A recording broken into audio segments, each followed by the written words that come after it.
The sun was shining, the birds were singing, and the neighborhood was alive with the sound of children's laughter.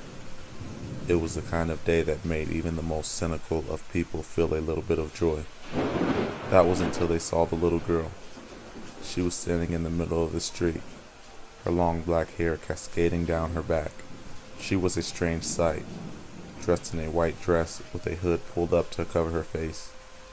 No one had seen her before, and no one could tell who she was. The girl began to walk, her feet not touching the ground, but instead floating a few inches off the ground. She moved with an eerie grace and seemed to be looking for something. People stopped what they were doing to watch as she drifted past. Some of them felt a chill run through their bodies as if a cold wind had just passed by. Meanwhile, the girl continued on her path, her destination unknown. When she finally stopped, she was standing in front of a small house on the edge of town. She stepped inside without knocking, and the door seemed to open of its own accord. Once inside, the girl removed her hood, and the people outside gasped in surprise. Her face was pale, with large eyes, and a strange aura around her. The girl began to look around the house, her eyes scanning the walls and furniture. She seemed to be searching for something, but no one can tell what. Suddenly, the girl stopped and stared at a portrait of a young woman hanging on the wall. The girl raised her hand and pointed directly at the painting. Immediately, the painting seemed to come alive. The woman in the painting smiled and spoke. "Welcome, child," she said. "You have been chosen. You have been gifted with powers beyond your comprehension. Use them wisely and for the good of all." The girl nodded, and the painting returned to its original state. The girl was now aware of her powers, but she was unaware of the consequences that came with them. She soon found out that the power she possessed was not only great, but also dangerous. The more she used her powers, the more she began to realize that they were slowly draining her life force. She was slowly becoming weaker and weaker. The girl also began to notice that whenever she used her powers, strange creatures would appear. They were dark and twisted creatures with no mercy or remorse. They were the guardians of her power, and they would stop at nothing to protect it. She soon realized that she had to be careful with her power and use them sparingly.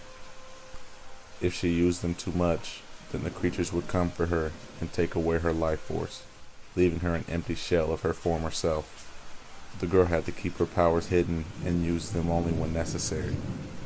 She was slowly learning how to control them, but it was a difficult and dangerous process. The girl continued to use her powers, and slowly she began to understand their true potential. She found that she could do things she never thought possible, like healing the sick, controlling the elements, and even teleportation. But as she continued to use her powers, she also began to realize that they came with a deadly price. She found that the more she used them, the weaker she became, and the more of her life force it drained away. The girl soon realized that she had to choose between using her powers to help people and risking her own life in the process. She eventually chose the former, and although she was weaker than ever before, she was also more powerful than ever before. The girl had become a force to be reckoned with, but she also had to be careful and use her powers wisely. She had to remember that her powers came with a deadly price, and she had to make sure that she did not pay it. The Johnson family had just moved into a new house in the small town of Maplewood. They had been looking forward to starting a new life in the quiet town, but things quickly changed when they moved in. The house had an eerie feeling to it, and the family could feel a strange presence in the air. They brushed it off as their imaginations running wild, but soon they started to experience strange occurrences. At night, they would hear a loud banging coming from the walls. During the day, they would feel an icy chill run through the house. The family also started to see shadows moving in the hallways and out of the corner of their eyes. The family was getting scared, and they decided to investigate the house. They started to look into the history of the house, and what they found was shocking. It seemed that the house had been the site of a gruesome murder many years ago. The family started to piece together what had happened. It seemed that the murderer had been a man who had gone mad with jealousy. He had killed his family and then committed suicide. The Johnsons were horrified and scared of what they found out. They feared that the murderer's spirit was still trapped in the house, and that he was using the shadows to haunt them. The family tried to keep their fear in check, and they decided to stay in the house. They hoped that by staying put, they would be able to figure out a way to rid the house of the evil presence. Unfortunately, though, the spirit was too powerful, and it kept coming back. It terrorized the Johnson family, and it seemed like nothing could stop it. One night, the family was awakened by a loud crash. The spirit had finally taken a physical form and was trying to break into the house. The Johnsons were terrified, and they had no idea of what to do. Just then, an old man appeared out of nowhere and told the family that he could help them. He said that he was a ghost hunter and had been tracking the spirit for years. He helped them build a special trap, and when the spirit was inside, the old man sealed it away forever. The family was relieved, and they were finally able to live in peace.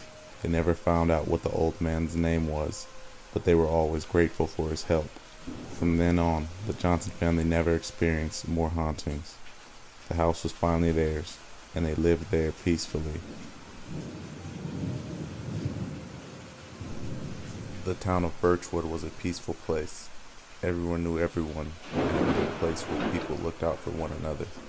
That all changed one fateful night. It all started with a loud noise that woke up the entire town. It was like a roar, but no one could tell where it came from. Everyone gathered in the town square, trying to make sense of what was happening. As they were talking, they heard the roar again, this time much closer. The townspeople knew that something was wrong, and they started to panic. They ran from the square, not knowing where to go. As they were leaving, they noticed a strange figure standing in the shadows. It was tall and slender, and it seemed to be watching everyone. The figure stepped out of the shadows, and the townspeople gasped in horror. It was a creature like no other. It had the body of a man, but its face was that of a wolf. It had large, yellow eyes, and its skin was gray and matted with fur. The creature stepped closer, and the townspeople scattered in fear. It seemed to be searching for something, but no one knew what. The creature let out a loud and long howl, then it started to run. The townspeople followed the creature, trying to keep a safe distance. They watched as it stopped and sniffed the ground. It seemed to be tracking something, and it was getting closer. The creature eventually stopped in front of a house. It let out one last howl before disappearing into the night. The townspeople were too scared to enter the house, but a few brave souls ventured inside. The house was in disarray. Furniture was overturned and the walls were covered in strange symbols. It was clear that something terrible had happened there. The townspeople searched the house, and eventually they found the remains of a family. It seemed that the creature had attacked them, leaving only their bones behind. The townspeople were left to wonder what had happened to the family, and why the creature had gone after them only. They searched for days, and eventually the creature was never seen again. Some say that the creature was a demon sent to take revenge on the family for something they had done. Others say that it was cursed, sent to punish the towns for its sins.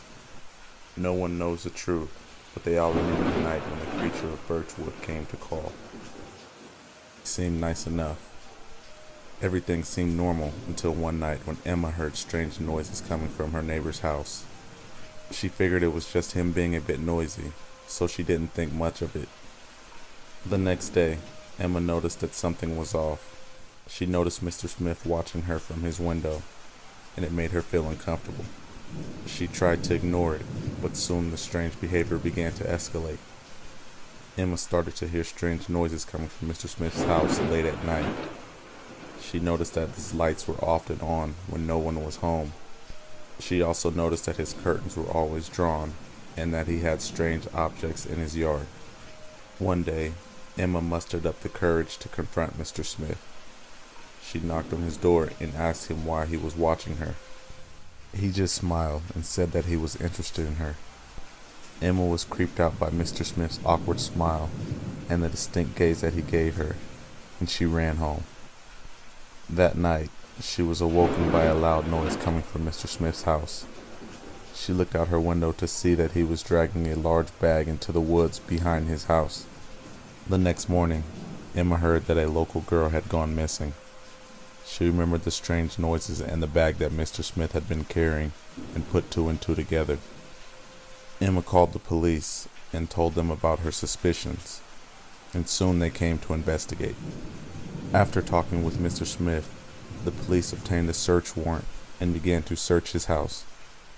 The police searched not only Mr. Smith's house, but also the forest where he was seen dragging the bag. The police not only found the missing girl, but they also found evidence that Mr. Smith was involved in other murders.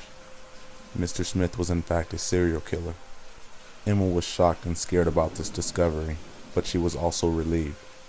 She had helped stop a monster from preying on innocent people, and she was proud of herself for that. The town of Millville was a peaceful place once more, and Emma knew that she had done the right thing. She had saved lives and had stopped a monster from terrorizing her town. Alice was an average teenage girl, living a normal life, but when she began having strange dreams, her life changed forever.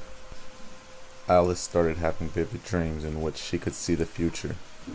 In her dreams, she saw horrifying events that would come to pass. She tried to ignore them, but the dreams only became more intense. Alice eventually decided to tell her friends and family about her dreams, but they didn't believe her. They thought she was making it up or going crazy. Alice was determined to prove that her dreams were real, so she started to research them. She read books on the supernatural and studied her own dreams. Alice soon realized that her dreams were more than just nightmares. They were warnings of impending danger. She began to use her dreams to try and prevent disasters from happening.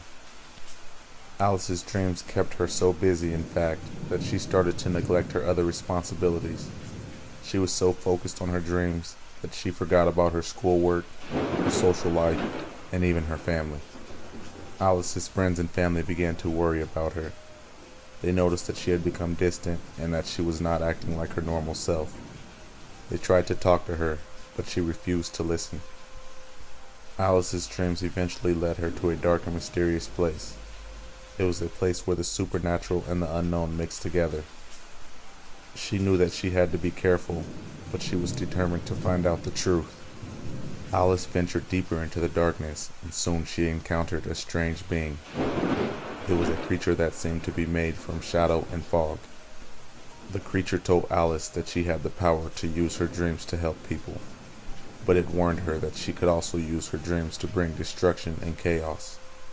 Alice was scared, but she was also excited. She had found a new way to help people, and she was determined to use her gift for good. Alice continued to use her dreams to help people, and soon she became a hero. She was able to stop disasters from happening and save innocent people from harm. Alice had found a way to use her dreams for good, and she was determined to use them for the rest of her life. But one day, she had a dream that she could not prevent. It was a dream of her own death. Alice was scared, but she knew that it was her destiny. She accepted her fate and said goodbye to her friends and family. Soon after, Alice was diagnosed with an incurable disease. Despite the best efforts of her doctors, the disease slowly began to take its toll on Alice's body. Alice kept her positive attitude and fought against her illness until the very end. She continued to use her dreams to help people, even while she was in the hospital. Alice's courage and determination inspired those around her, and her legacy will never be forgotten. Even though she eventually succumbed to her illness, her memory will live in the hearts of those who knew her.